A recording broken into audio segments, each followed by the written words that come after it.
திரு எடப்பாடி பழனிசாமி அவர்கள் தனது வாழ்க்கையில் முக்கியமான தேர்தலை எதிர்கொள்கிறார். வெற்றியின் விளிம்பில் இருக்கும் திரு எடப்பாடி பழனிசாமி அவர்கள் சில விஷயங்களை கூடுதலாக செய்யும்போது முழு வெற்றியை பெறலாம்.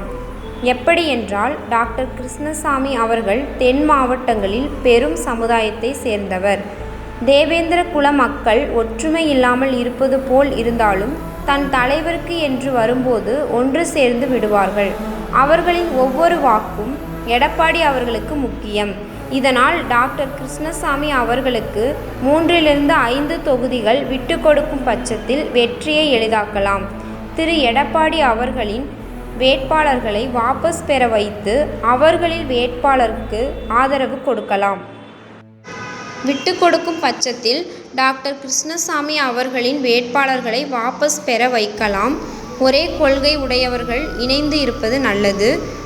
இரண்டாவதாக, திருமதி சசிகலா அவர்களை சந்தித்து ஆதரவு கேட்கலாம். அவர்களும் விட்டு கொடுக்கும் மனநிலையில்தான் உள்ளனர். இதனால் முக்குளத்தோரின் வாக்குகள் சிதறாமல் அதிமுகவுக்கு கிடைக்கும். மூன்றாவதாக, ஹரிநாடார் மற்றும் ராக்கெட் ராஜா ஆதரவை பெற முயற்சிக்கலாம். இதன் மூலம் நாடார் அவர்களின் வாக்கையும் பெறலாம். சாதி தலைவர்கள் எப்படி சேர்ப்பது என்று யோசிக்காமல் முடிவை எடுக்கலாம். திமுகவில் சாதி தலைவர்கள் இல்லையா? அதிக சாதி தலைவர்கள் திமுகவில் உள்ளனர். கொங்கு ஈஸ்வரன் அவர்கள் முத்திரையார் சமூக தலைவர், கிறிஸ்தவ தலைவர், முஸ்லிம் தலைவர் என உள்ளனர். நான்காவதாக, டாக்டர் ராமதாஸ் அவர்களை சந்தித்து அவர்களுக்கு அன்புமணி ராமதாஸ் அவர்களுடன் இணைந்து சில தொகுதிகளை விட்டுத்தரலாம். அதன் மூலம் அந்த சமூகத்தின் வாக்குகள் சிந்தாமல் வெற்றி வாய்ப்பை அதிகரிக்கக்கூடும்.